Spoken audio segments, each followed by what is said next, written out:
pagal daoistinę filosofiją tai skaitoma, kad moteris daugiausia energijos, gyvybinės energijos ir seksualinės energijos praranda per menstruacijas. Tai reiškia, mūsų kūnas visą kas geriausia sudeda į kiaušinėlį ir kada jisai žūva, kada yra mūsų kraujavimo dienos, atitinkamai mes labai daug prarandame.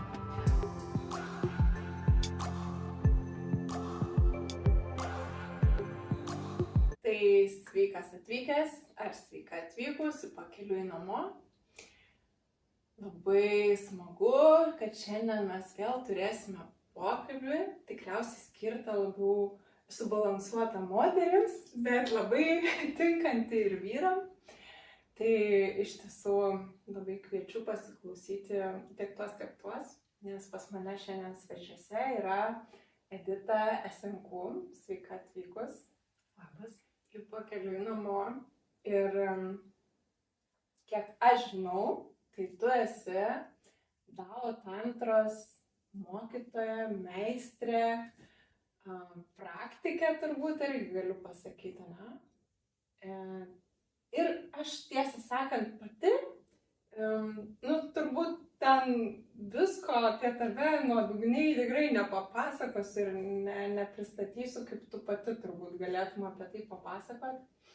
Tai gal papasako, kas tu esi, kuo tu užsiimi, kas yra Dao tantra, bent jau trumpai, kad tiem, kurie klauso, tiem, kurie žiūri, būtų aiškiau, apie ką mes čia šiandien būsim. Na, mes šiandien kalbėsime apie senovės kinų, tai yra daoistinė tradicija, praktikas, kurios susijusios su seksualinės energijos kultivavimu. Tai tas, kad būtų terminologija suprantamesnė, galima pavadinti kaip Dao tantra, nors yra tas atskiras pavadinimas daoistų seksualinės praktikos. Tai yra praktikos ne tik tais orientuotos į poras, bet į asmeninę sveikatą. Kaip mūsų seksualinę energiją paversti gyvybinę energiją, kokios naudos mes galime turėti dirbdami su savo dubens sritimi, ir išspręsti tam tikras moteriškas problemas galima, kaip pavyzdžiui, skausmingos menstruacijos, šlapimo nelaikymas, žemas libido, negalėjimas patirti malonumo su partneriu, ar ten kiti kažkurie tai aspektai. Tai jie tokie žemiški apčiuopiami, kur moteriams, lietuviams ypač aktualūs ir įdomus. Nors jeigu paėmus tą senovinį laikotarpį, tai buvo būtent dvasiniam tobulėjimui naudojama, nes seksualinę energiją mes galime transformuoti į gyvybinę energiją, tai vis tiek yra kalbama apie meditatyvias praktikas, kalbam apie qigong praktikas, darbą su energija. Ir tokiu būdu galima pasitelkus seksualinę energiją sveikatinti savo kūną, stiprinti, auginti netgi. Energetinę prasme auginti ir nebūtinai pora. Mes galime tai praktikuoti savarankiškai, nes iš tiesų ir yra tie pirmieji žingsniai pradėti nuo savęs, nuo darbo su savo emocijomis ir jau tada yra saugu pasikalbinti mūsų seksualinę energiją, nes ji yra neutrali. Seksualinė energija padaugina tai, ką mes tuo metu jaučiame. Ir jeigu mes esam kažkokiam ne visai šauniam būvį, kaip liūdesys, depresija, tai atitinkamai seksualinė energija tą ir padaugins. Tuo metu, jeigu mes esam pozityvume, fainai, mes mylim savo kūną, viskas gerai, tai seksualinė energija dar daugiau to padaugina ir tada viskas atrodo daug šviesiau, daug gražiau iš tiesų. Tai va tas darbas su seksualinė energija, jis yra įdomus.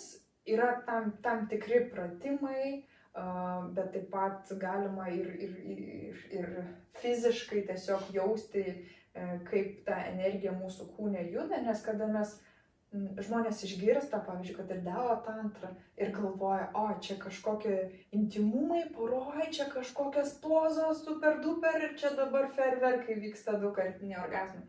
Ne visai taip. Nes jeigu tu pats vienas negali įvaldyti tos seksualinės energijos, kelti aukštyn ir vienas pats patirti daug kartinių orgazmų, tai kažin ar tau pavyks poroj, nes visi nori nusimesti tą atsakomybę, kad kitas kažką padarytų, o jau man čia tik tai pagulėti ir viskas. Tai yra vis tik tai ką veikti kiekvienam, manau, iš mūsų. Ir šitos praktikos į mano gyvenimą atėjo prieš 10 metų.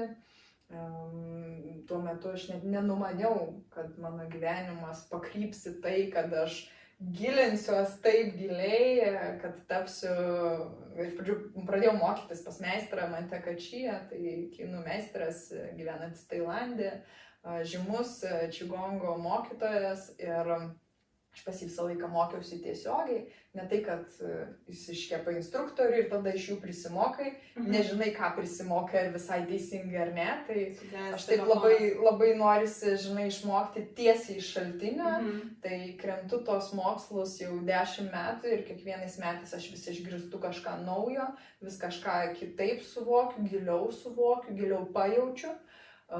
Ir tapau sertifikuota instruktorė pas Mante Kačyje, esu apsigynusi iš daug sričių ten atskirius diplomus, tarp jų be abejo ir Healing Love, gydomoji meilė, tai yra seksualinės praktikos, ten daug yra cigūno praktikų skirtingų, daug meditacijų, kurios visos nukreiptos į mūsų vidą, į mūsų vidinę alchemiją, į ryšį su mūsų organais. Ir prieš porą metų apsigyniau taip pat papildomosios ir alternatyviosios medicinos magistrantūrą Lietuvoje universitete, kad turėti dar ir tokią kaip ir atsvarą, kad čia ne tik tai gilinimasis iš tos tarsi ezoterinės pusės, bet ir kad yra oficialių pagrįstumų. Apie Qigong praktikas yra virš 4000 mokslinių tyrimų, mokslinių straipsnių. Taip, kad niekas negali pasakyti, kad meridianai neegzistuoja ir kad čia šnekam apie pasakas. Mokslas yra tai įrodęs. Ir mokslas vis daugiau ir daugiau, ir man atrodo, ateityje dar daugiau įrodys visokių tokių dalykų, ką iki šiol lyg ir vadinom ten ezoterika, stebuklais, fantastika ir panašiais dalykais. Tai man jau labai įdomu, nes aš ir visa šita laida Pakeliui namo, podcastas ir idėja buvo pirminė, dabar jau jaučiu, kaip lyg važiuoja kažkur gal ir giliau, toliau, plačiau. Ir visgi tai yra apie tą dvasinį sąmonės augimą, kažkokį sąmoningumą, žinai. Tai ir seksualumas, man atrodo, yra viena iš tų sričių, kur ten yra labai dar tamsumos. Dideli kontrastai, taip sakant. Taip. Jo, arba visai celibatas ir maždaug čia intimumo nėra, man jo iš vis nereikia.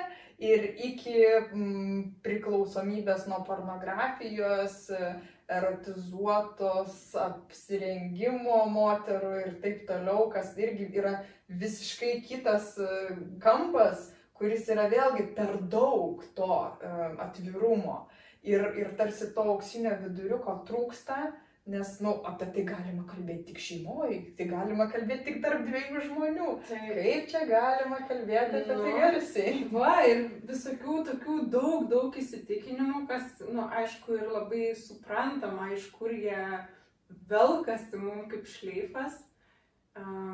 Tiesiog buvo, tokie laikai, ar ne? Gyvenom tokiose sistemose, bet dabar viskas keičiasi ir mes irgi turim turbūt keistis ir keisti tą supratimą, kas tai yra.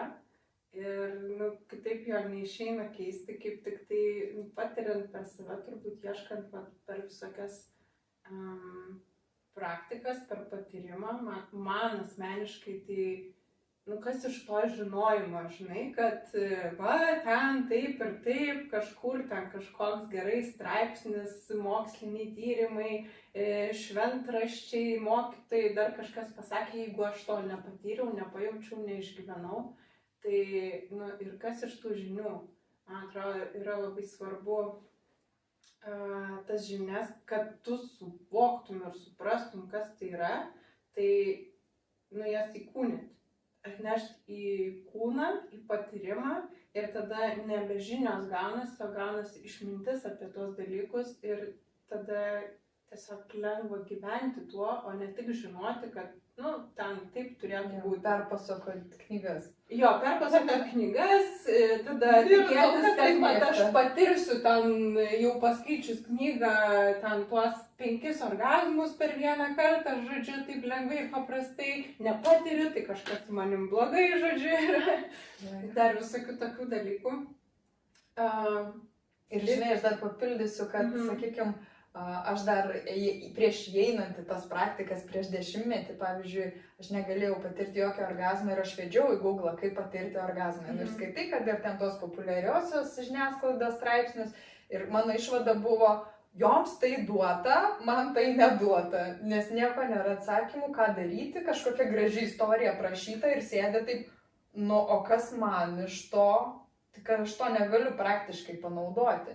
Ir tarsi nėra atsakymų, tai kaip galima ugdyti savo kūną, nėra tarsi atsakymų, kad palaukti, reikia dirbti ir su mūsų protu, ir su mūsų emocijom, kurios užrakintos dubenyje. Ir tada man buvo toksai lūžis vidinis, kada aš jau tapau sertifikuotą instruktorę, iš pradžių sakiau, ne, čia tik dėl savęs, o paskui tas vis tiek lūžis įvyko, kad palauk, tai jeigu manyje įvyko toks virsmas, tiek emocijose, tiek seksualinėse dalykuose.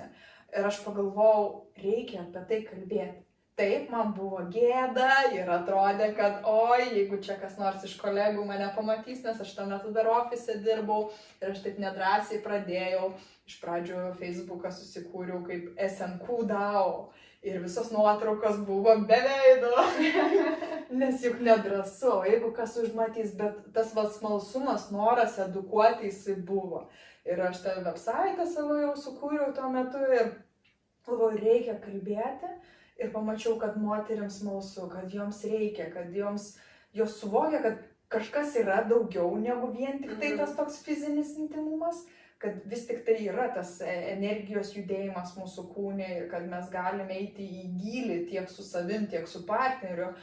Ir tai mane paskatino vis daugiau ir daugiau dalintis, paskui jau pasivadinau Edita SNQ, paskui jau išdrįsau ir Edita SNQ Šimkutė, o kai ištekėjau, tai jau nebegalėjau tik 4 pavardės prirašyti, tai dokumentuose palikau Edita Šimkutė, sakau, gal jau tiek to.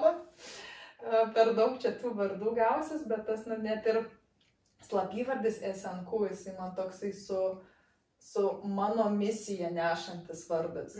Nes pas Davosius, tas senovės kinus ar ne, pasakojama, kad buvo tokie 8 nemirtingieji, tiesiog paprasti žmonės, kurie antiek giliai ėjo į praktikas, jog pasiekė nemirtingumą. Ir tos legendos yra. Ir vienas iš tų 8 nemirtingųjų, vienintelė buvo moteris, Ho Hsien Ku. Ir man visai patiko ta jos istorija, kaip jinai sustabdė menstruacijas, pasiekė nemirtingumą ir gyveno ten virš 400 metų, ją kalnuose matydavo ir tai galvoju, kaip fainai.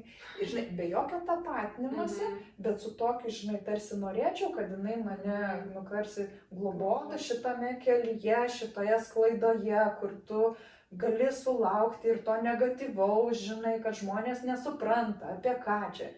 Čia gal nesigilinkim, bet tik užsimenu apie mano projektą 30 dienų be liemenėlės, kur beveik 10 000 moterų suburta. Tai yra, kas nesupranta ir maždaug man va taip rodo. Tai atitinkamai, kada aš jaučiu kažkokią iš kitų žmonių paramą, globą savo kelyje, man tiesiog lengviau eiti, negirdėti, nematyti kažkokių kritikų. Ir daugiau žinoti, kad, aš darau gerą darbą, nes aš sulaukiu daug atgalinio ryšio, kad moteris net mažiausių dalykų pradėjo šypsotis savo širdžiai, šypsotis savo gimdai. Sako, aš nežinau, sako, man ašaros byra, kažkokios vidinės transformacijos vyksta. O sakau, čia visiškai, sako, aš noriu DAO tą antrą praktikuoti. Pradėk nuo šypsotis širdžiai, šypsotis gimdai, jinai jau verkia. Sakau, tu supranti, kad jau procesai prasidėjo. Tau nebūtinai iš karto norėti kažko tai labai daug. Po mažą žingsnelį, kiekvieną savo kelią. Gėdos yra, žinai, šituose dalykuose. Ir mums visą laiką buvo tarsi nežinau, net žodį pasakyti, ten gimda, krūtis, vagina, yra, nu, kažkas tam tokio, seksas, o Dieve, gėda, jau vien sakyti žodį nepatogu. Tai ką kalbėti apie, nu, gilinimas į tuos dalykus. Ir dabar mes galim tai daryti, man atrodo, ir moteris daug drąsiau daro ir atsiranda visokių ir ten moterų ratų, ir temų, ir seminarų, ir kalbėti viešai. Nu, nebereikia jau taip slėptis, turbūt daug yra tokių temų, kurios aš irgi, kai pradėjau gilintis į save, nu, tai atrodė kažkokia keistenybė ir niekam nepasakojau. Bet dabar mes apie keisčiausius dalykus kalbam garsiai ir tai tampa vis labiau ir labiau įprasta. Ir man labai kažkaip, žinai, norėtųsi paliesti šito seksualumo ir visgi, nu, va, to dvasingumo, ne, dvasinį šitą temą. Ir gal tu kažkaip iš savo patirties, iš matymo, iš savo išminties, žinai, gali pasidalinti, kaip visgi mūsų seksualumas padeda augti mum kaip, nu, kaip žmonėm, bet aš turiu omeny žmogus, tai ta visuminė tokia holistinė prasme, kad, nu, mes esam gerai, nu, jau žinom, kad ne šitas kūnas, esam kur kas daugiau. Tai va šitoj vietoj, kad netgi tas moterų, kalbėkim dabar apie moteris, nejautra, nu, vat, negebėjimas patirti malonumo, tai jau čia, nu, toks aiškus rodiklis, bet vien tas, kad, nu, mes nejaučiam prisilietimo malonumo ir viso kito, nu, tiek, kiek mes galėtume jausti, ir tai tuo pačiu juk tai susiję ir su mūsų absoliučiai jautrumu. Kiek mes daug nejaučiam vien dėl to, kad esam uždarę ir užneigę savo seksualinę energiją, kuri, kaip tu pati sakei, yra neutrali ir tiesiog gali sukurti. Man, pavyzdžiui, dar kita vieta yra labai įdomi, tai gal sekantis bus klausimas, bet kad tiesiog nepamirš dabar, tai irgi paminėsiu, kad čia juk yra mūsų visa materializacijos fabrikėlis, nu, toks reaktorius, kur gimsta materija, kur kūrėsi materija, ar ne, visa mūsų gimda, tai mes tokią, nu, nežinau, gali čia nešiojame savy. Ir visa tai yra kažkur ten užspausta, palaidota, užnykta, lygtais to ir jaus negalima ir panašiai. Tai pradedant nuo to, kaip va ta seksualinė energija, jos laisvinimas, gal jos pažinimas padeda mums pačiom laisvėti ir augti. Visų pirma, reikia suprasti, kad labai trūksta dažnai šiuolaikiniai visuomenėje to ryšio tarp mūsų proto ir mūsų fizinio kūno. Nes, nu, kuo labiau mes esam kažkokiose medijose, telefonuose ir taip toliau, tuo labiau mes esam atskirtinume. Ir yra pastebėjimų, kad šiuolaikiniai paaugliai vis vėliau ir vėliau eina į intymumą, todėl kad jie yra kompiuterinė karta. Ir jiems tas gyvas kontaktas jau kažkoks tai siaubą keliantis, arba dar ir prisimoko netinkamų dalykų iš netinkamų vaizdo įrašų. Bet ta prasme, kad kuo labiau mes užmesgam ryšį su savo visų kūnu, pradedant nuo to, kad, nu, kaip sakau, šypsoti savo vidaus organams, širdžiai, plaučiams ir taip toliau. Ir žmogus dažnai nuo tokių meditatyvių praktikų pradėjęs ir tada aha, tai aš jaučiu labiau, kokios emocijos manyje yra, labiau jas atskiriu, kad aš galiu paleisti, transformuoti negatyvą į pozityvą. Ir lygiai taip pat su seksualinė energija, jeigu mes labiau pradedam jausti, ką aš jaučiu, jausmai, kokie į mano kūną ateina, išmokstam būti čia ir dabar, o ne tai, kad kalbėsi su žmogum ir pastebėk kartais, kad mes labai gražiai šnekamės dabar, nes tavo telefonas filmuoja, mano telefonas išjungtų garsų rankinėje, bet labai dažnai būna žmonės susitinka kaviniai ir kitas nejučia atsidaro, kažką praskrolina, gal žinučių yra, gal dar kažko tai ir tokie nevalingi visiškai veiksmai. Ir tai reiškia, kad tas žmogus, tarsi yra su tavim, bet jis nėra su tavim realiai, nes protas kažkur blaškosi. Tai, negali kaltinti dabar, kad viskas išmetam telefonus, nesinaudojam ten socialiniais tinklais. Ne apie tai, kad pagauti save, kad, mano taisyklė, ir jeigu aš bendrauju su žmogum, aš viskas, mano telefonas yra kažkur tai nuošaly, dar geriau, kad aš jo nepasiekčiau, kad man net nekiltų noras, nei ten kažką žiūrėti, nei ką, kad aš galėčiau būti čia ir dabar. Kuo labiau mes esam čia ir dabar, tuo labiau mes jaučiam ir kitą žmogų, tuo labiau jaučiam save, savo kūną. Tai čia tokie nuo pat pradžių, jeigu imant. Dabar pagal daoistinę filosofiją tai skaitoma, kad moteris daugiausia energijos, gyvybinės energijos ir seksualinės energijos praranda per menstruacijas. Tai reiškia, mūsų kūnas visą kas geriausia sudeda į kiaušinėlį ir kada jisai žuvo, kada yra mūsų kraujavimo dienos, atitinkamai mes labai daug prarandame. O kadangi šiuolaikinio žmogaus gyvenimo tempas dažnai yra toksai lydimas lėtinio streso, ir tas lėtinis stresas atsiliepia tuo, kad menstruacijos skausmingos, jautiesi blogai ir taip toliau. Ir be abejo spaudimas iš aplinkos, kad tu turi eiti darbus ir taip toliau. Ir kažkokie tai yra planai ir nesvarbu, kokios tavo dienos, ar kaip tu jautiesi, tu turi vykdyti kažkokius savo įsipareigojimus. Geriau vaistuką ir einu lyg niekur. Taip.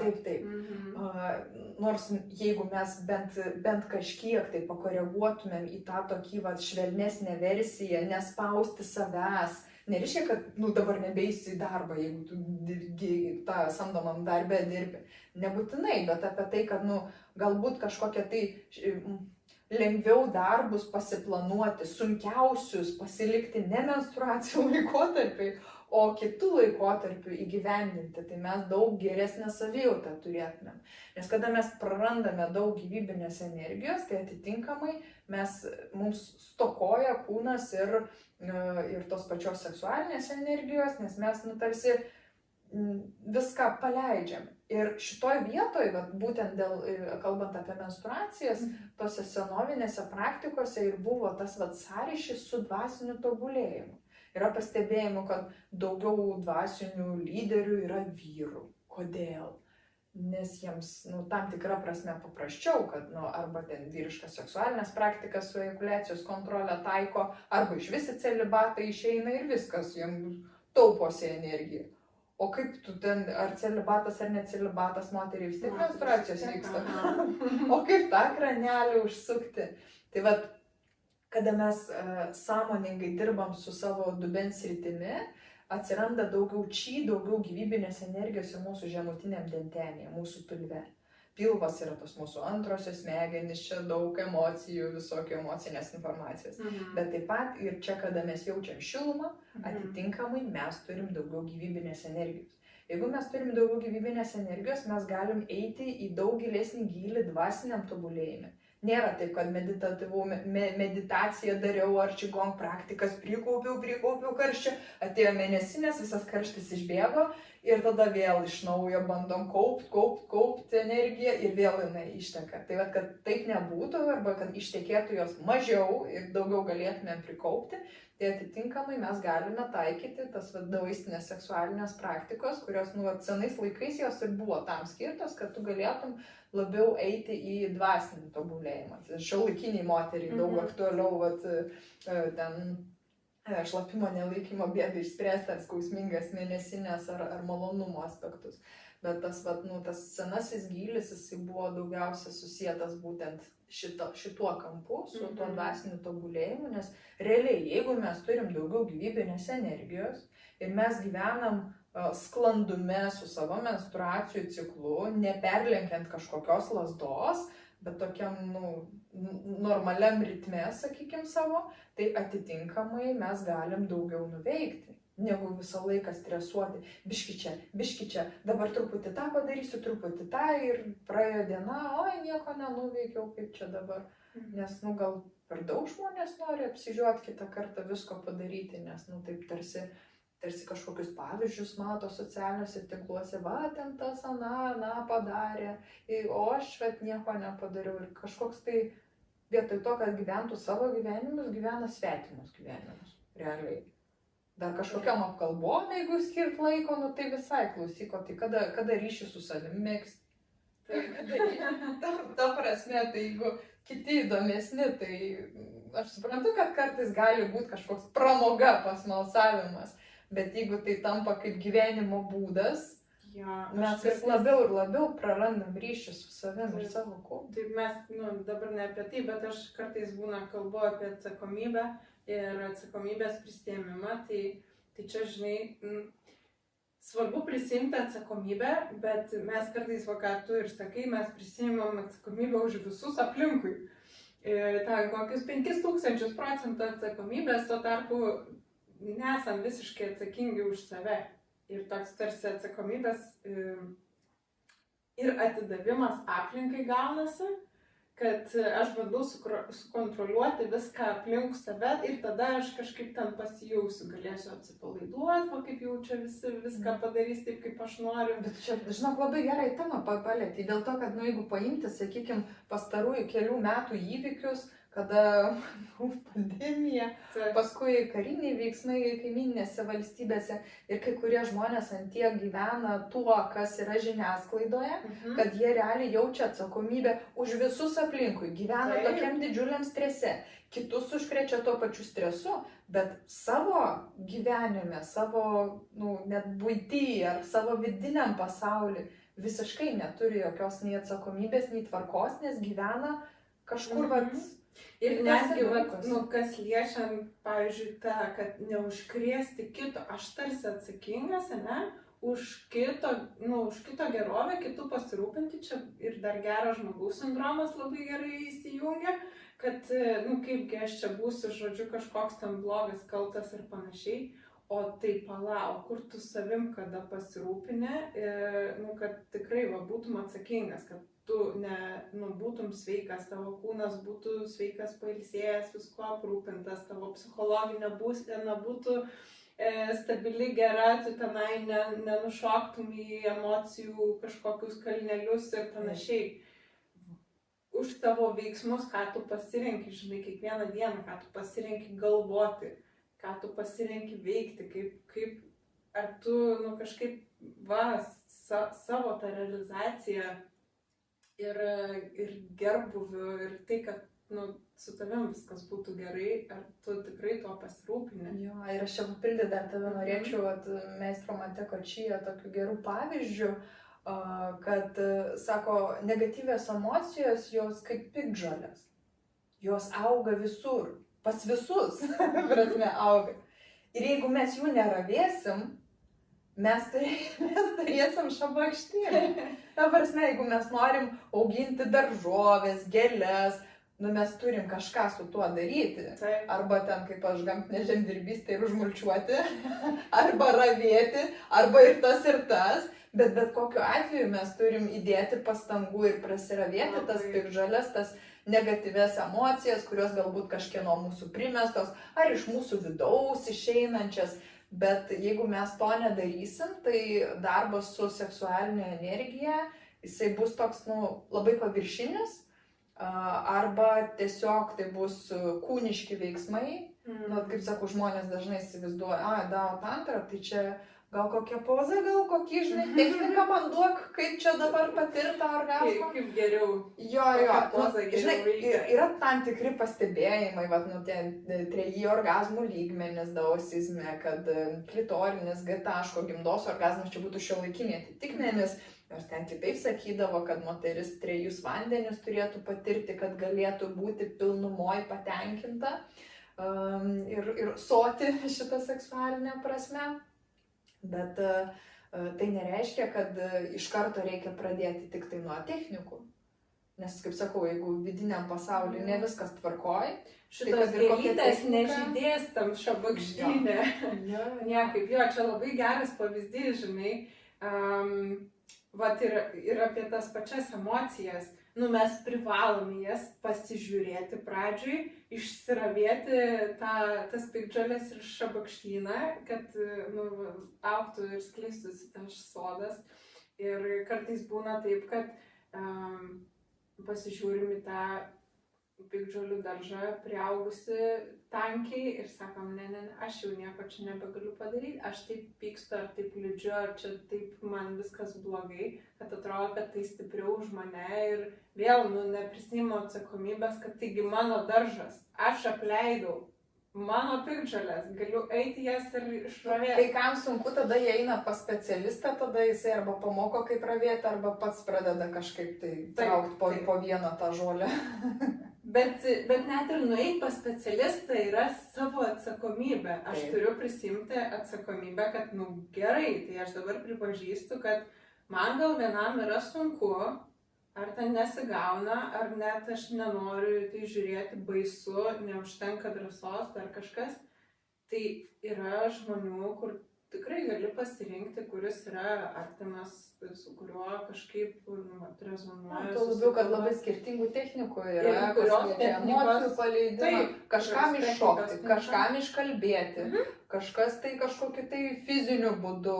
Aš kitą kartą matau sporto salėje, kad koks nors vyras labai taip intensyviai, žinai, su dideliu svoriu dirba ir aš matau, kad tai yra jo būdas paleisti emocijas, nes jis atėjo piktas. Taip. Ir aš tai netgi, iš savo patirties, apie ką mes kalbėjom, apie skausmingas mėnesinės, tai, kaip tai labai glaudžiai susiję su mūsų emocinė būklė, net nedarant nieko, kas susiję su mėnesinėm konkrečiai, arba ten su seksualinė energija, galima viską pakeisti, nes mano asmeninė patirtis yra tokia, kad aš, kol neatradau emocijų paleidimų, mano visą laiką buvo skausmingos mėnesinės, ten kelios dienos ir aš gerdavau stiprius vaistus. Ir kažkaip, kaip ten viskas persivertė, atėjo į mano gyvenimą ten tie emocijų paleidimai ir tiesiog man pradėjo darytis įdomus mano gylis ir šitas toksai, tas vidinis pasaulis. Tiesiog aš kažkaip sugalvojau, kad aš dabar nebegersiu vaistų.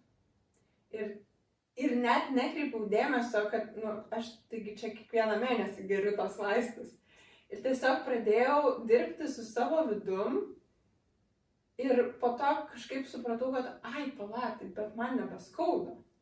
Tiesiog aš ne tai, kad man ten reikia iškęsti, man nebeskauda. Ir aišku, tai jau buvo čia jau daug metų atgal.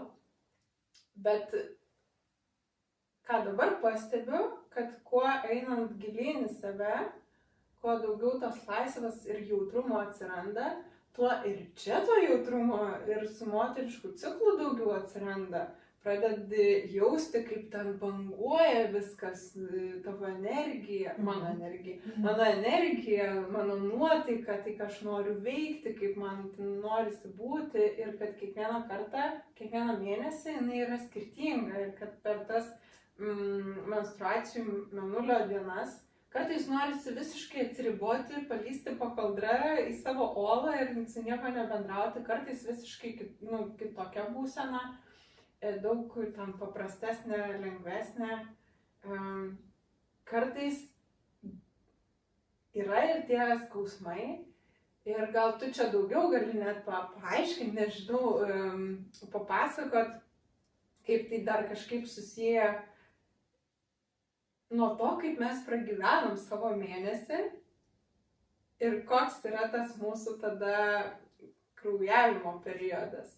Nes man atrodo, tai irgi labai labai susiję. Ne tik, kas, šiaip tuo momentu duotuoju, vyksta, bet kaip tu visą tą mėnesį pragyveni, ant kiek ramybė ir balansė, ar ten išsitaškis kažkaip, Tai būtinai atsiliepia, nes būna kartais moteris, pavyzdžiui, kažkaip perlenkia lazdą per savo menstruacijas ir patiria didelį stresą, bandydamos kažkokius darbus padaryti, nu, bet savijauta nelabai kokia ir tokiam, žinai,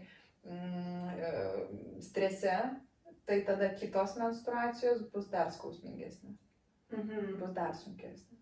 Arba netgi tuo laikotarpiu iki ovuliacijos, po menstruacijų irgi šitoj fazėje, jeigu atitinkamai kūnas daugiau buvo strese, tai menstruacijos tikėtina, kad bus irgi sudėtingesnės. Tai aš neprisiriščiau, kad dabar į kažkurį tik laikotarpį orientuotis ir tik tada būt geriau, visą likusį laikotarpį bloga mergaitė. Taip, tai aš tą ir sakau, kad žinai, visą laiką tu turi kažkaip tą balansą savyje. Jo, tiesiog per pajautimą, per tai, ką mes jaučiam, ką mes norim, tai nereiškia, kad dabar visą mėnesį atsiribot nuo žmonių ir maždaug nieko neveikti, nes tik tokiu būdu aš galėsiu savo nervus išlaikyti ramius. Bet tiesiog paprasčiau žvelgti į kažkokius tai gyvenimo iššūkius, į kažkokias situacijas ir kuo mes labiau užmesgam ryšį su savo vidu, kaip pavyzdžiui, kad ir vidinė šypsenos meditacija, ar ne, ir šypsomės vidaus organams, arba ten per 6 gydomuosius garsus paleidžiam negatyvias emocijas. Ir mums tada palaipsniui tampa vis lengviau ir lengviau priimti tam tikras situacijas, kurios mums gal šiaip būtų nepatogios ir žmonės iš vis turi dažnai labai įprotį reaguoti kažkaip. Kartais tai būna išmokta, iš tėvų, mamų, kurios reaguodavo gal ten neįpančiai, ten gražiai. Daugeliu atveju mes iš tiesų reaguojam, o neatsakom. Tai kad būtų tas atsakas. Tai nereiškia, kad mes neišgyvenam, bet nebūtinai tai turi išsireikšti kažkokiu šabloniniu kaip visada. Tai gali išsireikšti kažkaip švelniau, bet jeigu mes visiškai neišreiškiam ir nieko su ta emocija nedarom, tai jinai mus pradeda ėsti iš vidaus, tai jinai niekur nedings. Mes turim sąmoningai transformuoti negatyvą į pozityvą. Tam, kad galėtumėm dirbti su savo seksualinė energija saugiai, nes vis tik tai, kada mes kalbam apie mūsų seksualinę energiją ir kalbam apie lėtinį stresą, tos tokius šiuolaikiniais, aiškiais terminais, tai reikia suprasti, kad stresas blokuoja lytinius hormonus ir tada nenori intymumo jokio. Ir va čia vienas iš pagrindinių atsakymų, kai moteris sako, nu ką man daryti, gal man čia kažkokias tai technikas daryti ir visa kita. Nu jo, tau daug kas galėtų tikti. Viskas, kas tau stresą padėtų sumažinti, kad tu išliptum iš to lėtinio streso ir daugiau galėtum džiaugtis savo ties kasdieniais kažkokiais tai dalykais. Nes žmonės dažnai įsivaizduoja, kad nu va čia turi visas pasaulis pasikeisti, turi aplinkui jį esantys žmonės pasikeisti, turi darbas pasikeisti, bet tai yra neįmanoma ir todėl niekas nesikeis ir aš nesikeisiu. Nu čia vėl apie tą atsakomybę, kad nu kiti turi padaryti, kad man būtų nes gerai. Jie visi mane labai įtakoja. O realybė yra tokia, kad nu, jeigu tu gali kažką pakeisti, pakeisk, o jeigu nieko negali pakeisti, nu, tai priimk kaip yra ir reik toliau į priekį. Nes nu, kitaip nieko nebus. Tai pirmas žingsnis, žodžiu, pradeda dirbti su savo seksualinė energija, tai kažkaip atrasti balansą tame savo emociniam lauke. Visą šitą sluoksnį, tokį emocijų, kažkokių automatinių reakcijų atpažinti tikriausiai. Mano tai toks pirma, ką mes galim pradėti daryti, tai tiesiog pastebėti, kas su mumis vyksta, kad ir tas reakcijas, kad tam, kad pakeisti, tai mes turim iš pradžių pastebėti, kad mes čia kažkaip reaguojam ir kad čia kažkas ne to vyksta ir tada žiūrėti, o kaip galėčiau aš kitaip. Ramiau, paprasčiau, iš daugiau balanso, iš daugiau tokios vidinės ramybės ir taikos išreikšti tą jausmą. Ir daugiau atsipalaiduoti. Metodų atsipalaidavimui vėlgi gali būti labai įvairių, žinai, bet ta prasme, ne taip atsipalaiduoti. Ne taip. kas čia buvo.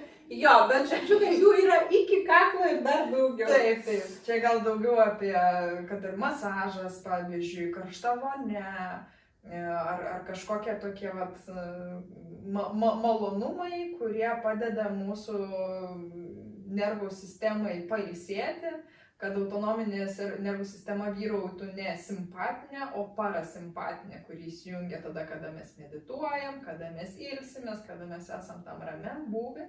Tai atitinkamai tada mūsų seksualinė energija, jai atsiranda sąlygos būti pažadintai, pabudintai. Ir tada nebūtinai kažkokie tai stebuklingi dalykai turi vykti, bet jeigu žmogui jaučia, kad sunku išeiti iš to streso. Bet ką aš matau, pavyzdžiui, kai organizuoju savaitgalinės stovyklas šiltuoju metų sezonu, atvažiuoja penktadienį.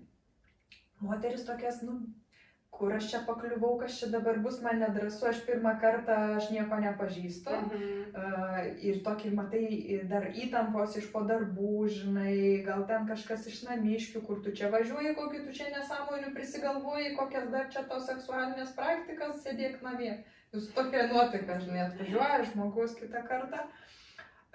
Ir paskui, kada sekmadienį arba jau šeštadienį, aš jau matau jau tas vidinės transformacijas po pirties, atsipalaidavusios, kada tas meditatyvas praktikas ir su dubens dugnu, kada padirbam, aš matau, kaip jos sužydi iš karto, kada gauni tą tokį kompleksinį priėjimą ir meditaciją, ir judesio praktikos, ir iš dubens išjudinti emocijas. Ir tada matai, kad atėjo pas tą pačią moterį, kuri ten, aš nežinau, ko aš čia atvažiavau, čia maždaug čia gal man ne vieta. Matai tą tokį sužydėjimą, matai atsipalaidavimą iš prisistatymo, kur užsimikčiojant ir aš bijau viešai kalbėti, jau išvažiuojant atrodo, kas čia, kelios dienos, bet tas ėjimas į savo vidų per praktiką, per tą moterišką bendrystę, moterišką bendruomenę ratą, jau viskas kitaip pradeda išsireikšti, nes jinai pradeda suprasti, kad ji ne viena tokia, kad daugybė moterų susiduria su panašiom abejonėm, klausimais, nepasitikėjimu savim ir net nepalaikymu iš aplinkos, nes kaip pasakiau, kitis, pasakiau vyrui, kur važiuoju, sakė, kad man čia nereikia.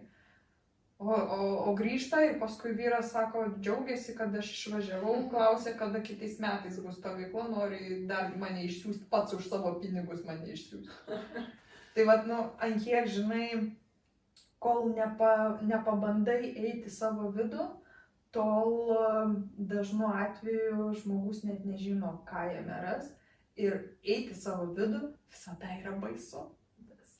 Tiek emocijos, seksualinės sritis, tai mūsų dubens dugnas čia ypač tų emocijų yra prikaupta.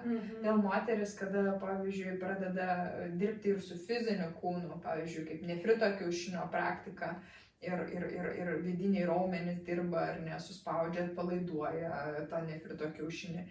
Ir pačios sako, kad arba su juoko atsigūnu dar paderinam stovyklose, tai sako, kažką paleidau, kažką iš savo dubens, ką laikiau. Aš pradedu jaust, kad aš atsipalaiduoju. Tai ne tik tai, kad, žinai, žiūrėti tai kaip į treniruoklį, būtent intymiai sričiai, bet pažvelgti plačiau, kad tai gali būti ir kaip tokia terapinė priemonė emocijų paleidimui, ypač kas liečia dubens sritį, žiūrėk, ta pati moteris jau tada atsipalaiduoja ir drąsiau pasitikinčiai savim labiau kalba ir pati ta kūno kalba, jinai tą tiesiog parodo. Tai... Iš tiesų jo, ir aš dabar net turiu idėją, mes dabar kalbam ar ne, tikiu, kad yra tokių pratimų, tai gal tu gali pasidalinti, kas ypač liečia mūsų dubens dugno raumenis. Ką mes, pavyzdžiui, ir mūsų tos, kurios klauso, galėtų dabar, kol klauso, imti ir pradėti daryti. Gal tu gali pasidalinti kažkokiam tokiam paprastom praktikom, kur kaip savo galim, žinai, išjudinti, kas tenai yra taip sustingę ar nežinau, prikaupta, nejautru. Na taip, Čia labai trumpa versija turėtų būti vis tik tai, nes esam tiesiog pokalbyje. Bet dažnai moteris, net ir pradėjusios nuo tų elementarių dalykų, kad užsidėti rankas ant pilvo apačios ir šypsotis į gimdą, siūsti šviesias mintis, jau pradeda jausti, kad aš turiu savo iščias, turiu savo gimdą ir aš galiu ją vizualizuoti, galiu ją šypsotis, tiesiog net ir pasižiūrėti ten iš Google paveikslėlį, aha, čia kiaušidės, čia kiaušintakį, čia taip nueina į gimdą, gimdos kaklelis, makštis, aha, klitoris yra ne tik taškelis, ten yra kojytės, ten yra svogūnėlis ir visą tą piešinuką perkeliam į savo kūną. Ir mes tam savo kūnui šypsomės visai savo ginekologiniai sričiai. Tai labai dažnai būna pirmi žingsniai į meilę savo kūnui, nes psichosomatiniai tie aspektai, net ir kai kuriais atvejais yra pastebima, kad dėl emocijų mūsų kūno nepriėmimo, moteriškumo nepriėmimo, kai kuriais atvejais gali kūnas netgi sukelti tam tikrus ginekologinius nekalavimus, cistos, miomos, endometriozė.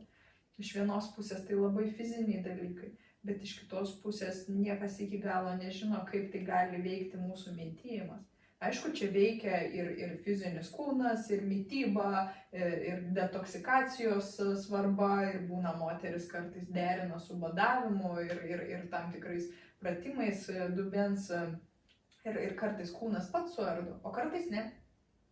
Kartais viskas lieka kaip buvę ir tarsi kažkokia pamoka, kad gyventi reikia su šypsena ir mylėti visą savo kūną ir pradėti nuo pilvo apačios, nuo dubens srities, pabandyti padaryti šiek tiek tokių kaip Kegelio pratimai, aišku, aš daugiau gal mokau pagal taoistinę tradiciją.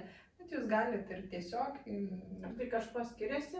Jo, ten ilgas būtų pasakojimas detaliai kas ir kaip, bet iš principo jūs galite irgi apie makštį, tarpvietę, išangę padaryti lengvų sutraukimų, ypač kada jaučiate, kad neturit energijos, neturit jėgų.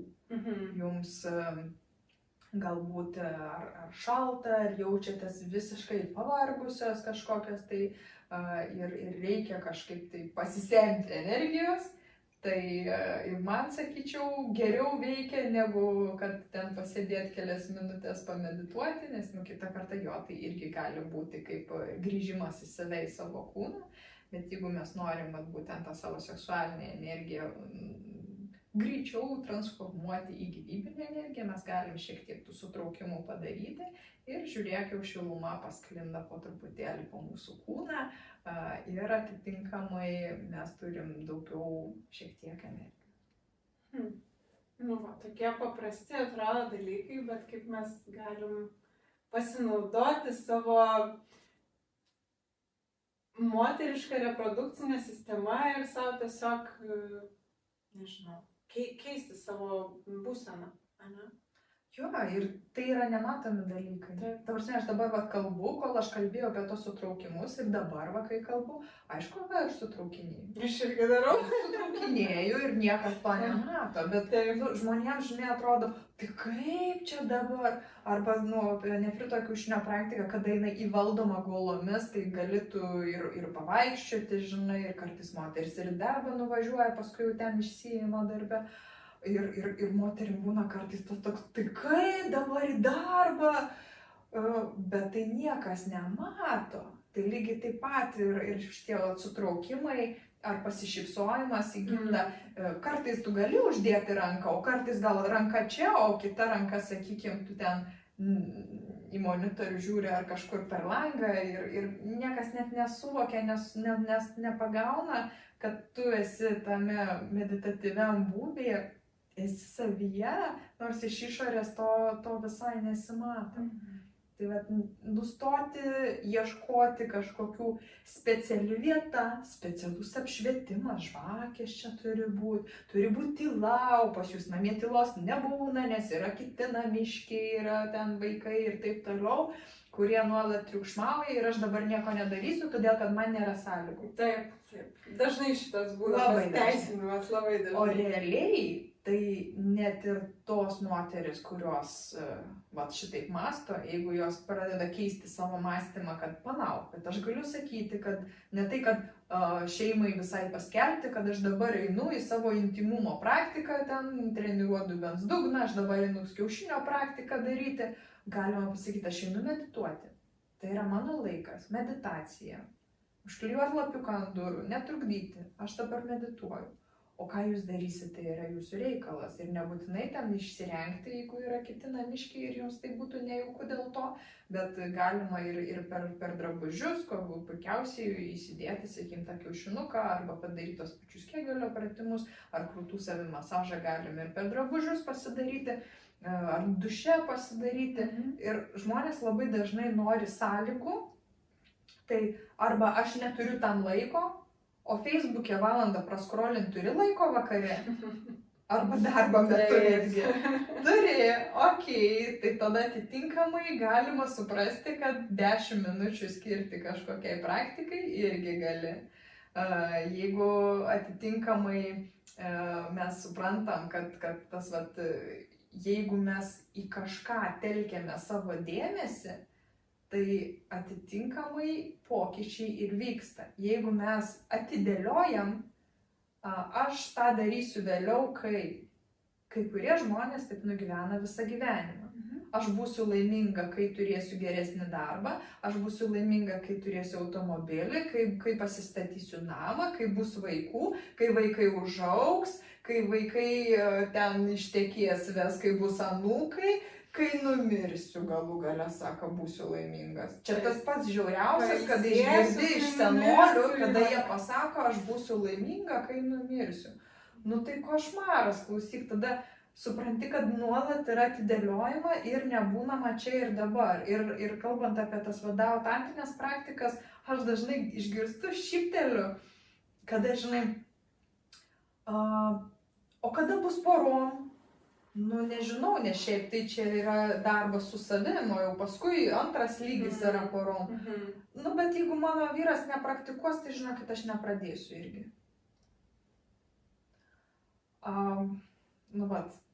Tylos net per traukėlę, nes nebėra ką pasakyti. O kadangi palietei tokią nusimeta, žinai, kad aš darysiu tada, kai jis darys. Bet jeigu jis nedarys, tai aš nedarysiu. Man čia, žinai, labai įdomu, tu dirbi su moterim ir tokių, ateina visokių pavyzdžių, bet turbūt yra ir tų kitokių pavyzdžių, kur, moteris gal yra santykiuose, bet jinai viena daro.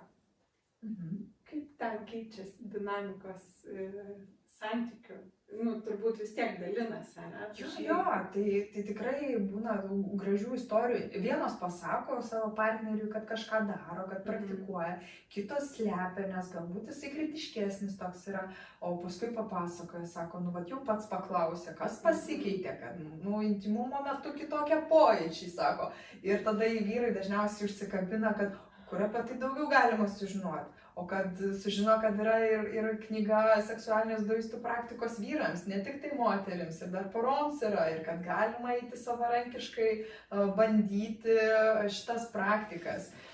Kad būnam, irgi vienas atvejis buvo, kur sako, nepasakojo, kad jinai praktikuoja snifrito kiaušinių, bet partneris pradėjo klausti, kad kažkaip tai labai jau čia viskas kitaip yra, ką tu darai, kokias tu čia technikas naudoji, ir jinai parodė ir jis sako, žinai, tu būtum man anksčiau parodžius, aš būčiau sakęs, kad nesąmonė, mesk tu tą reikalą, bet dabar, sako, gal tau antrą nupirkti kiaušinį?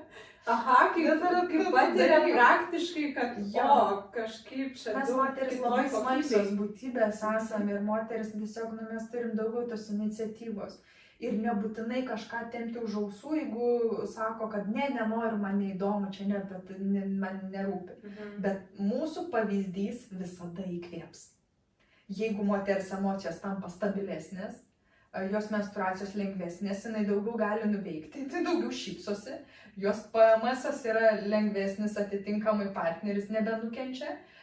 Intimumas pagerėja, libido padidėja, moteris dažniau nori intimumo, tik klausyk brangioji. Ir čia yra visiškas mitas, kad moterim reikia mažiau sekso negu vyram. Aš taip, sakyčiau, nesąmonė čia yra.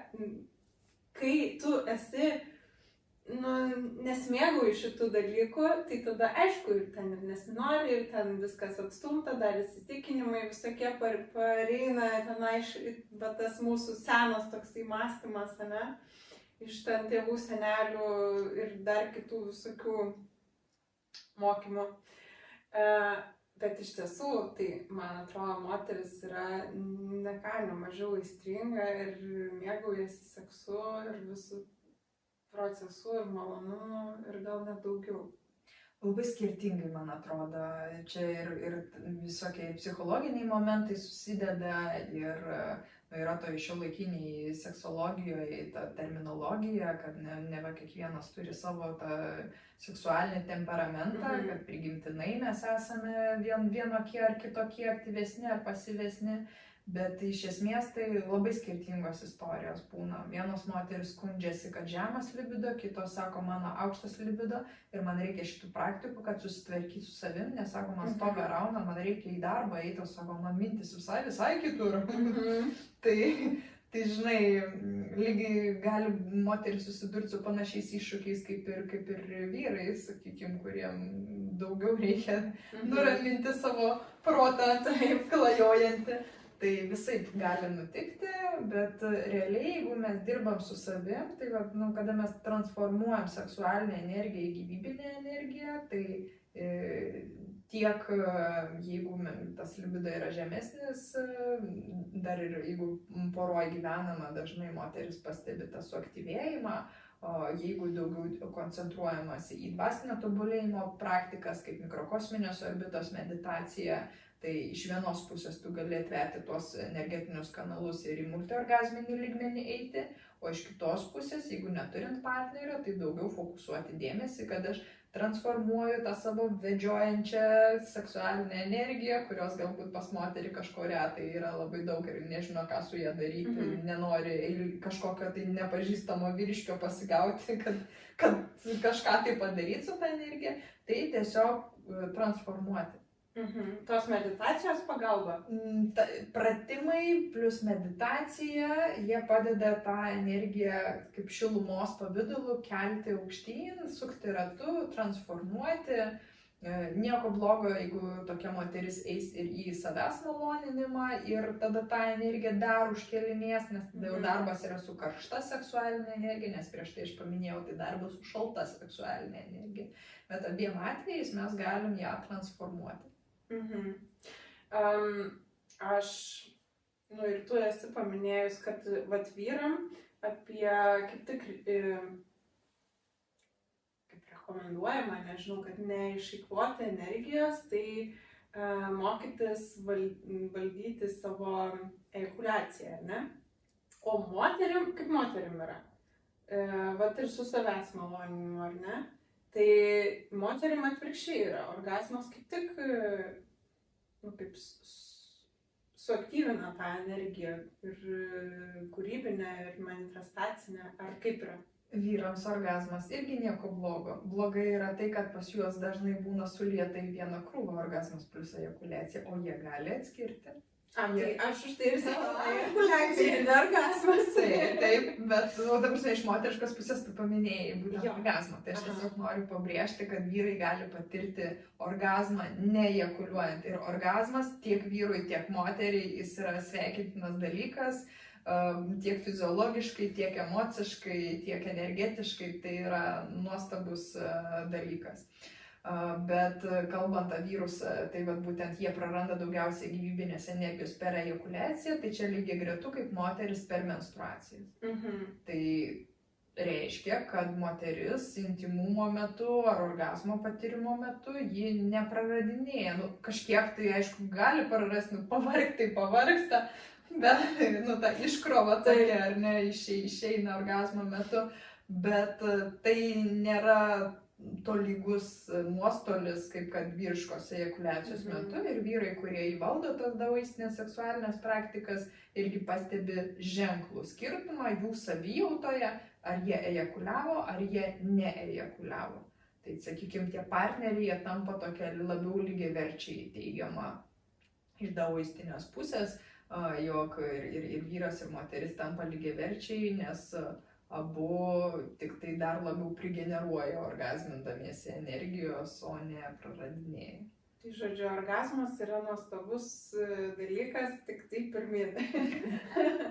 Jo, bet čia, žinai, vėlgi iš tam tikrų frazių galima pradėti tempti iš konteksto ir primėtinėti žmonėm, kuriems tai yra jau ligoti kažkokie tai variantai, kur nuolat nori ir save liesti ar kažkaip tai per dažnai mylėtis ir kelti kitam partneriui kažkokį diskomfortą, kad būtinai kiekvieną dieną ar ten, nežinau, 3 kartus per dieną. Vienas nori, kitas nenori, bet kitas sako, nu gerai, nes įsipareigojimas ten, mergina ar žmona ir dar daugiau tų traumų, sakykime, prisidaro savo emocinių. Tai visada abiejų sutarimu, taip, tada viskas tvarkoja. Ir svarbu, kad tai nevestų į kažkokį tai sekinimą ar priklausomybę.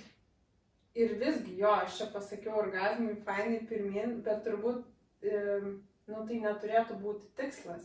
Nei intimumo poroj, nei intimumo su savim pačia ar pačiu, nežinau kaip čia. Bet tai neturėtų būti orgazmas, neturėtų būti tikslas. Jo, tai turėtų būti pats procesas, pats mėgavimosis buvimu čia ir dabar.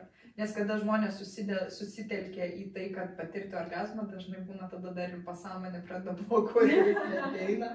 Ir čia su tuo irgi būna susiję, kad tiesiog pats protas jisai eina tik tai į tikslą. Net ir kad su praktika, žinai, kad ir su savim, ar ne, kad pažinti galų gale savo kūną, tai tiesiog neiti į tiesiog savimaloninimą, kad greitai patirti orgazmą, o atrasti, kaip mano kūnas reaguoja, kas man malonu, koks yra tas visas procesas. Jo, kaip atsipalaidavimo procesas visas, o ne tai, kad 10 minučių viskas einu miegoti. Bet tokia daugiau kaip ritualas, tam tikra prasme, nors man šitas žodis jis toks biškai kliūvantis, bet sakydama ritualas, aš turiu omeny, kad mėgavimasis buvimu čia ir dabar, mėgavimasis šią akimirką ir toksai su atsipalaidavimu, su gera pozityvia intencija. Nebūtinai kažko laukiant būti. O žiūrėk, vyram tai tikrai yra mokymų, kaip valdyti savo ejakuliaciją. Gal čia nesiplėsim, bet aš tai noriu paklausti apie moteris. Sakyk, kad moteris per menstruacijas praranda energiją. Ar yra kažkokių, nežinau, būdų, kaip moteriai valdyti savo menstruacijas? Mes negalim taip visiškai paimti ir valdyti, bet dabar išjungiau šį mėnesį nebus. Tai aš taip suprantu, bet žodžiu, kad eiti į tai, kad, nežinau, gal jos būtų netokios gausios, lengvesnės ir, į tą pusę kažkaip. Taip, tai daosizme yra nefrito kiaušinio praktika, kuri būtent visada ir buvo fokusuota į tai, kad tos menstruacijos mūsų būtų kuo lengvesnės, kuo trumpesnės. Ir aš pati užsiimu šitom praktikom ir kitas moteris edukuoju ir tikrai ne kartą yra buvę, kada sakė, kad buvo 8 dienos mėnesinės, dabar paliko 3-4. Buvo nereguliarumas, kas 40 dienų mėnesinės, dabar jau kas 28 ir kiekvieną mėnesį ir normaliai ir nebėra ten kažkokių didelių krešulių ar panašiai, nes būna moteris guodžiasi, jog nuėjusius pas ginekologę ir jom pasakė, kad dėti kontraceptinę spiralę, kitaip jinai dar po mėnesio kito nukraujuos negyvai, nes mažo kraujo rodikliai labai blogai rodo. Ir jinai bando daryti būtent praktikas su nefrito kiaušiniu ir susitinkam po pusmečio stovykloje ir jinai sako, žinai, sako, viskas susireguliavo. nebegausios, normaliai jaučiuosi ir dar svoris nukrito, labiau pradėjau mylėti save, savo kūną ir taip toliau prisižiūrėti. O kai prieš porą metų padariau mokslinį tyrimą su beveik 100 moterų, tai ten tyriau būtent menstruacijų skausmingumą ir buvo labai ženklus pokyčiai, moterims daugam tapo nebeskausmingos arba daug mažiau skausmingos mėnesinės. Ten bendras vidurkis tyriamųjų buvo 5 dienos kraujavimo, po 2 mėnesių jau liko tik tai 4 ir taip toliau. Ir buvo apart to, kad statistiniai tam tikri reikšmės, tai buvo ir asmeninių skambučių, kur sakė, Edita sako, aš nesuprantu, aš 10 metį vaistus turėdavau nuo menstruacijų skausmo visada savo rankinėje, man jų nereikia, kaip taip gali būti. Tai būtent šitas praktikos orientuotas į tai, kad mūsų mėnesinės būtų trumpos, kad jos gali būti ir ten 2 dienos, 2 dienos ir kūnas pilnai gali spėti apsivalyti per tą laiką. Tiesiog tai jos mažiau tų tepliojimo dienų ir greičiau procesai vyksta, bet iš esmės tai yra siekis tas toksai, kad kūnas eitų labiau į taupymą. Tai ar tiesa netgi, kad pagal mūsų menstruacijų dienas galima spręsti apie savo vidinę švarą, vidinę būseną kažkada? Tai yra natūralus moterų detoksas menstruacijos ir jeigu šituo kampu žvelgiant, tai jo, jeigu jos praeina darniai sklandžiai, tai viskas tvarkoja yra tam tiek fiziologiniam, tiek emociniam lygmenį. Jeigu jos yra sunkios, tai čia gali būti per kelis planus, nes ir tai, ką mes valgom, veikia hormonus, ir tai, ką mes mintyjam, veikia hormonus, tai čia neišsemiamas miškas, eini, kuo toliau, tuo daugiau medžių iš tikrųjų šitose temose, jeigu tai pažvelgus ar ne, iš vieno kampo taip, o iš kito kampo ir dar kitaip. Jo, bet tiesiog, kad tai nėra normalu, kad jeigu, žodžiu, tau skausmingos, ten kažkokios nereguliarios, gausios, tai yra žinutė, kad kažkur yra disbalansas. Būtent. Nes mums tarsi įskiepyta, kad tai normalu. Aš atsimenu mokykloje, kai man pirmąjį menstruacijos prasidėjo ir aš niekam nesakiau, jau paskui po poros metų, kai kitos klasiokės jau ūgteliu ir jom prasidėjo ir girdžiu jos per fizinį, sako, man mėnesinis ir neina ten sportuoti. Man akis ant kaktos, rimtai, o tai buvo galima? Po 2 metų. Tai paskui tiesiog būdavo, nusimulindavau, kada tingėdavau sportuoti, o ne dėl to, kad tai yra mano menstruacijų dienos. Nes aš jausdavaus kaip ir normaliai, bet būdavo mergaitė, kuri alpdavo ir išsiprašydavo pas seselę į namus ir jos 2-3 dienas nebūdavo mokyklų. Bet jie emociškai buvo labai, labai susikaušiusi.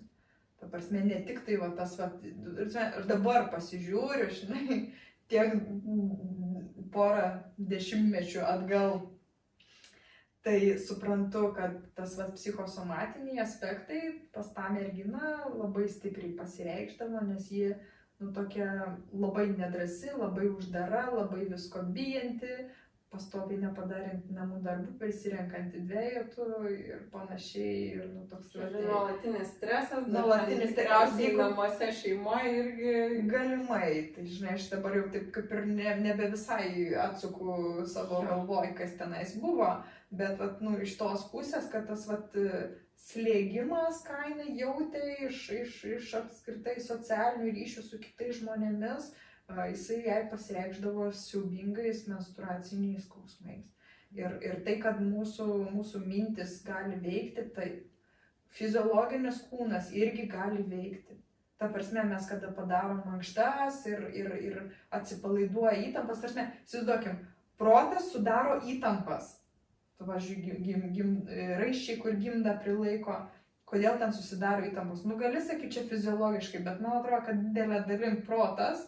Tai žinai, tu gali per protą bandyti atpalaiduoti, bet čia dažnai būna tokia ilgesnė versija pradirbti su savim. kad ir iš gilumos atsipalaiduotų. Bet jeigu mes dar ir fiziškai šiek tiek kūną išjudinam, ir tada žiūrėk, aha, tas psichosomatinės įtampos jos atsipalaidavo, aš jaučiuosi labiau atsipalaidavusi ir tos menstruacijos daug sklandesnės. Geriausias variantas turbūt eiti abiem keliais iš karto, žinai, ir per fizinį, ir per tą tokį vidinį, emocinį, dvasinį. Šitas sutrumpėja tas kelias. Jo. Ir netgi pagalvojau, kad mes čia pakalbėjom, kad nėra normalu kažkokie tokie pojūčiai nemalonus, nežinau, kaip čia juos pavadinti, visus bendrai. Tai net ir mamom, kurios dukras turi, kurios irgi jau yra pasiekusios, ar ne, šitą amžių, kai yra mėnesinės, jeigu jom yra kažkaip ne taip, tai irgi verta turbūt atkreipdėmėsi, kad kaip jos išgyvena savam pasaulį, kad irgi gal kažkur reikia dėmesio. Taip, būtent. Galbūt jinai jos paklausus tiesiai šviesiai tos dukros, jinai sakys, ne, su manim viskas gerai, bet turi tada mama rasti kelius, kaip atrakinti tą jo širdelę ir atrasti, kas vis tik tai slypi. Nes kitaip mes, tas emociniai išgyvenimai, tos vaikystės, paauglystės, traumos, jos paskui velkasi dešimtmečiais ir kažkas atsipurto ten net 60 tesulaukia. Ir tu niekada negali žinoti ir atrodo apsivaliai, aš važiuoju fiziškai, kiek aš detoksų dariau, kiek aš kartų badavau, ar aš jaučiuosi visiškai čystą. Jeigu tai būtų, tai man būtų jau išnykę tas puokštė alergijų, kurias aš turiu nuo vaikystės, bet jos dar niekur nedingo, tai aš suprantu, kad dar yra ką pradirbti. Galbūt yra ir kažkokie tai ten emociniai dalykai, sakykime, kurie iš mokyklos laikų mane negatyviai paveikė, sakykime, ir aš suprantu, kad aš didelį darbą jau padariau, bet aš dar turiu daug ką nuveikti. Ir tai yra normalu. Vienas iš momentų, ką aš čia norėjau parodyti šitais pokalbiais, kad net žmonės, kurie dalinasi kažkokiam praktikom veikiančiam ir jau daug kelio nuėję, žinai, ir jau daug ir patyrę, ne tik žinių, bet ir tokio patyrimo turi. Ir vis tiek būna, vis tiek ne viskas tai vien tik tobula ir gražu ir gerai, kad, žinai, mes visi patiriam kalnelius kažkokius, mažesnius ar ten didesnius, priklausomai turbūt ir nuo savo patirčių, kurias turim ir nešamės. Ir kad net jeigu tu ten daug žinai, daug padarei, daug jau nuėjai ir atrodo viskas turėtų būti gerai ir ateina diena, kai ateina tos sunkesnės būsenos arba dar kūnas kažką ten primena, išsireiškia kažkokiais skausmais ar ten dar kažkokia, tai yra normalu. Jo, aš manau, kad apskritai yra blefas, jeigu kažkas sako, kad aš nušvitau. Va dabar jau aš viską žinau, į visus klausimus aš turiu atsakymus, aš visiškai pagijau ar ten dar kažką. Mes turim tam tikrus lygmenis. Ta prasme, mes turim lygmenį, kad aš pagijau, aš esu geriausia savo versija, kokia aš buvau. Taip. Ar aš myliu savo kūną labiau negu prieš metus, negu prieš 10 metų? Vau, koks šuolis tiesiog. Bet aš žinau, diena ir naktis. Bet aš žinau, kad dar kažkas yra. Vat kai buvau šiais metais tamsos retryte, tai Tailande 2 savaitės absoliučioj tamsoj su labai giliom meditacijom. Tai aš atsikapščiau iki to savo mokyklos laikų, kada mano branda buvo anksčiausiai, aš buvau aukščiausia, aš buvau pirma su krūtine ir stambesnė sudėjimo, tai aš 14 buvau tokia pat kaip dabar. Ir visiems aš atrodžiau, ta prasme, kiek kritikos į mano kūną ėjo. Ir aš tas visas strėles, supranti, išsitraukiau. Ir tos žaizdos tarsi sugijo. Bet aš tada tam tamsoj sėdėdama, aš radau tos senus randus kabutėse, žinai. tą tokį suvokimą, kad bet tai buvo ir man atrodė, kad va, aš jau tikrai myliu savo kūną ir nuostabu, ir kada aš ten moterų pirtį stovykloje kuruoju, mes paprastai einam nuogos ir aš einu nuoga ir man atrodo viskas fainai, viskas gerai, bet paskui aš ten atkapščiau, kad dar yra many savikritikos savo kūnui ir tas aiškus suvokimas ne dėl to, kad jis būtų blogas, bet dėl to, kad man primetė. Man įkalbėjo, kad aš esu negraži, kad man yra tokie ir anokie trūkumai. Ir aš toliau, tai naujas sluoksnis, tada naujas lapas. Ir vėl kitaip aš pradirbinėjau visą šitą. Ir aš vis labiau džiaugiuosi savimi šituose etapuose. Ir aš nemanau, kad dvasinis tobulėjimas yra baigtinis momentas, kad va, aš patobulėsiu 5 metus ar 10 metų ir čia dabar bus mano baigtinė versija. Kaip pavyzdžiui, Dao išsiverčia kaip kelias. Nuolatinis tobulėjimo kelias, nuolatinis pokyčių kelias. Tu atrodo, kad ir praktikose, patyrimuose, arba kalbant apie tą daoistinę seksologiją, arba bendrai apie seksologiją, jau atrodo, jau tiek daug sužinojau, jau tiek daug supratau.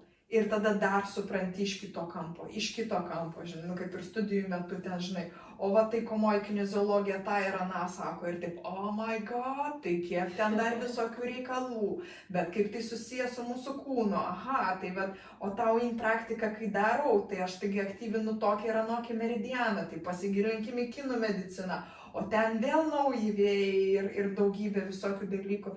Ir tu supranti, kad gali po truputėlį, po mažą žingsnelį suvokti vis daugiau ir plačiau. Suvokti savo, suvokti plačiau ir kad padėti kitiem. Ir tada vyksta ir mano vidinės transformacijos, ir kitų vidinės transformacijos. Ir aš geriau galiu padėti kitam ir pačiai daugiau atsakymų ateina. Bet tai nereiškia, kad aš galėčiau save kažkokiu tai baigtiniu lipdiniu pavadinti, kad viskas, dabar jau išlipdžiau idealią Editą. Jinai dar lipdysis iki gyvenimo galo ir tai yra malonumas procese, ne rezultate, o pačiam procese. Ir tai faina yra lukštentis, ir tai faina yra padėti kitiem išsilukštenti iš savo kiautų, kad... Man irgi atrodo, va šitas pakeliui, žinai, šitas procesas, jisai suteikia tiek daug džiaugsmo, nes, kas jeigu mes, ateitume į tą tobulą kažkokį, jau momentą, kad jau viską čia padariau, tai ten, baigėsi, ten lieka stagnacija. O kiekvienas va šitas toksai, sakykime, gerai, kažkokia ten duobė, kalnelis, dar kažkas, tai yra tiesiog sluoksniai, atsiveria dar ir dar platesni, gilesni sluoksniai, kur, tai yra tas patyrimas, tai yra tas augimas ir žiauriai įdomu pasidaro. Aišku, nėra paprasta, kai tau ten sunku, kai kažkas ten kyla,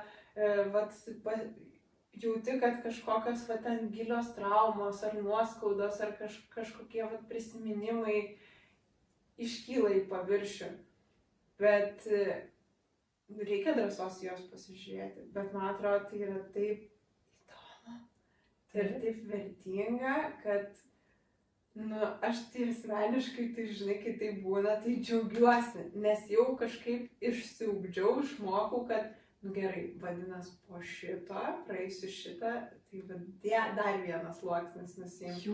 Bus dar daugiau džiaugsmo, laimės, meilės, laisvės ir viso kito. Būtent, aš irgi to laukiu ir žinai, ir ta tamsos ryto patirtis, aš ten jau daug kartų esu dalyvavusi ir daug visokių sluoksnių esu nusimetusi, daug visokių, sakykime, tų tokių vidinių dalykų, kur buvau pati nuo savęs paslėpus, atkrapščius. Ir aš atsimenu dar 2020-ais, kada buvau 2 savaitės irgi tamsos ryte ir taip galvoju, nieko neiškilo.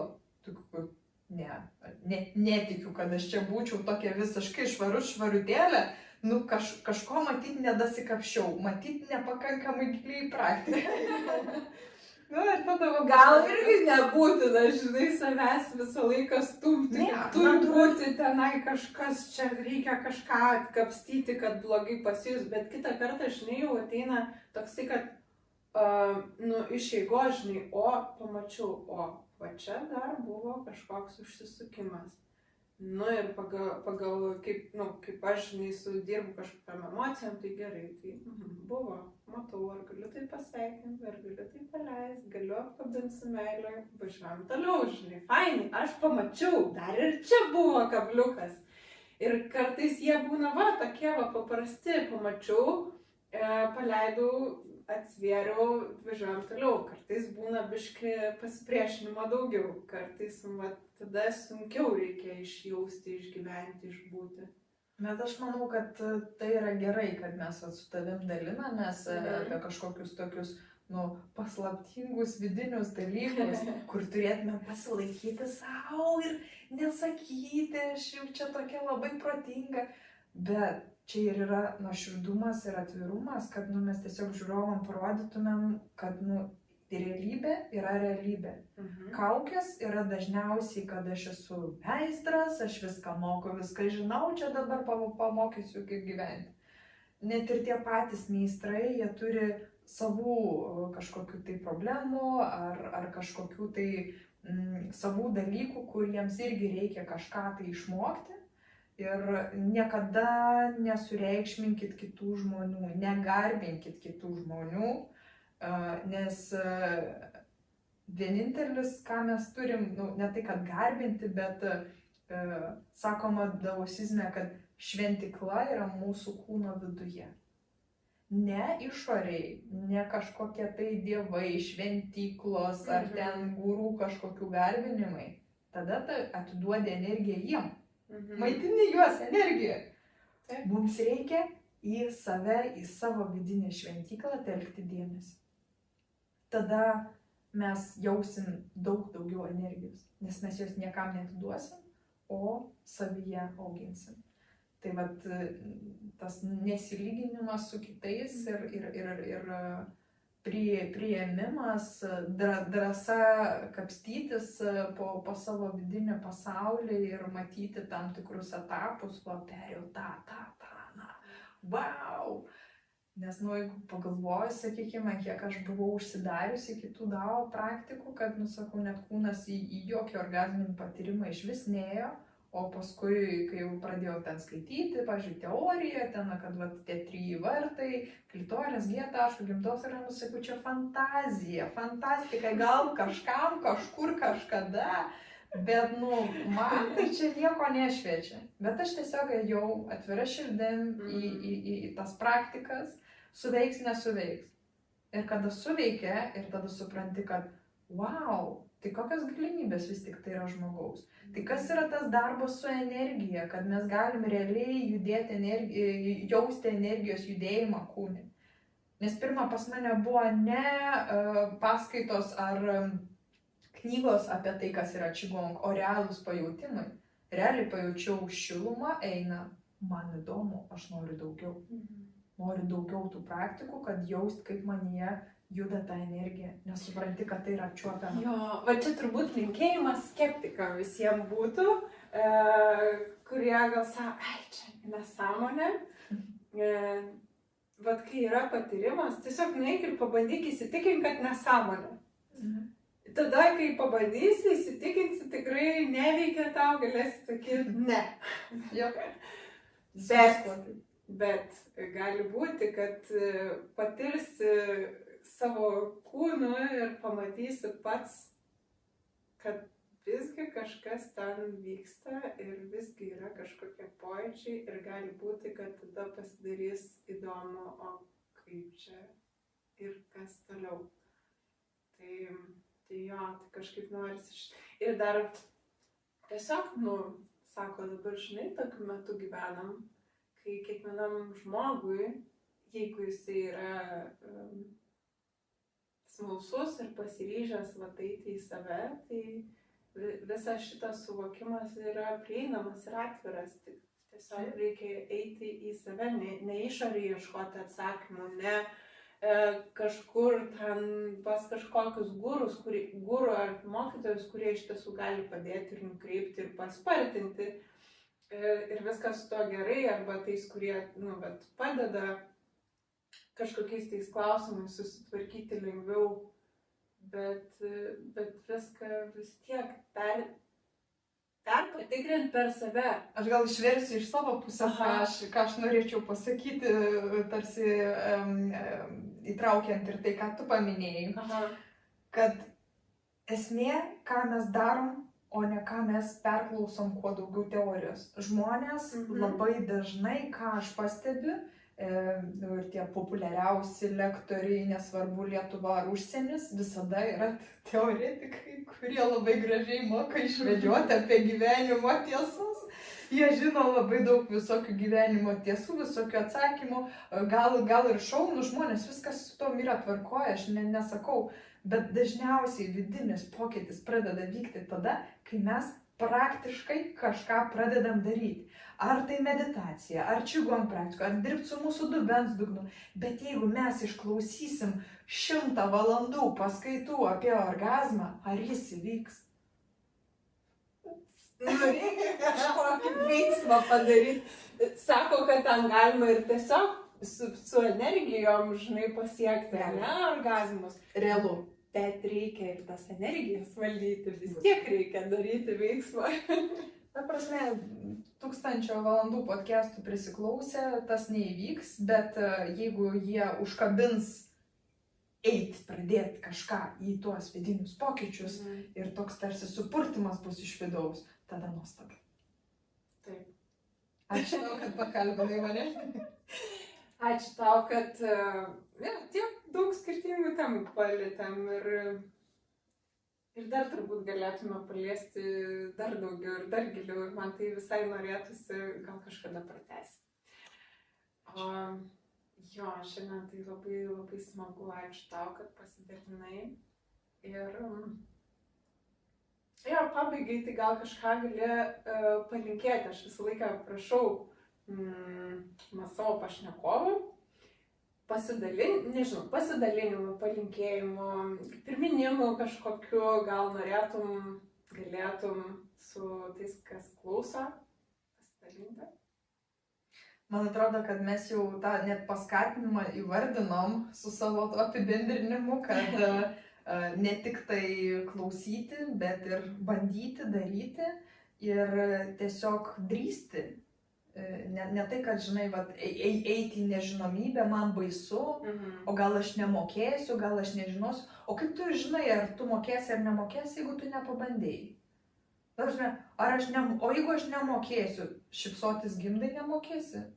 Ta prasme, kartais pabandyti taip savikritiškai truputėlį pažiūrėti tam tikrus dalykus, kur mes bandom iš musės padaryti dramblį.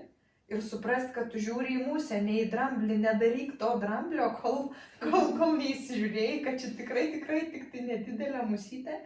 Ir kad mes galime labai daug nuveikti, jeigu suvoki, kad viskas priklauso nuo manęs, niekas už mane nepadarys kažkurių tai darbų, turiu menį, neišmedituos, nepaleis kažkokių emocinių traumų, nesuaktyvins energijos tekėjimo meridianais ir panašiai, kad visa tai priklauso nuo mūsų, nes žmonės, žinai, nori, aš nueisiu į kokį meridiano atvėrimo seansą, ar dar kažkaip, tai čia mane dabar išvalys ir panašiai.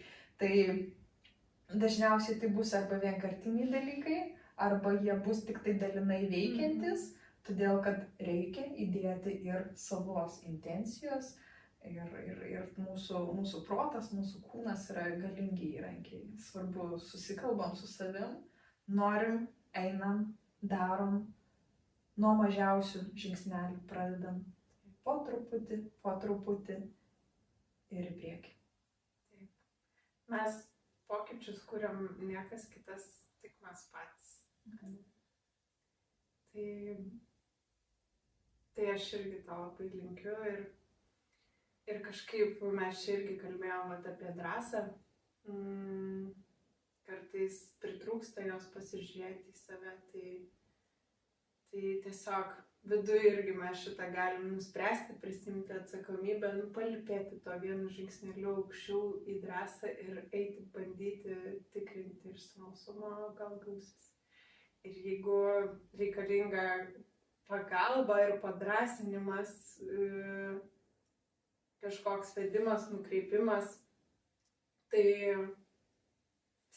pasidalink gal, kaip tu gali padėti, kuo tu gali padėti, gal galima kreiptis į tave kažkur, kažkaip surasti, gal kažką organizuoji dabar kvieti.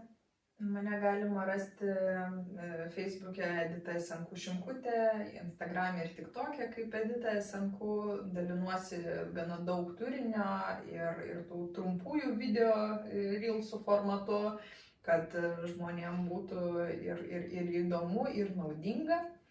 Tai kviečiu pasiekti, stovyklas daugiau organizuoju šiltesniuoju metu, bet, sakykime, ten yra, mano socialiniuose tinkluose yra nuorodos į mano veiklas, į mano puslapius, tai gydomoji Tao meilė yra ta veikla, kuri susijusi būtent su dubens sritimi, su seksualinėmis praktikomis. Ir ten puslapyje, šiaip tai esu ir paskelbus, net ir kitų metų datas, kas kur vyks. Aš online nuolat vedu užsiėmimus kiekvieno trečiadienio vakarą moterims, kurios nori praktiką su nefrito kiaušiniu daryti. Tai ta mano puslapyje gydomoji taomeilė.com yra labai daug raštų informacijos parašyta.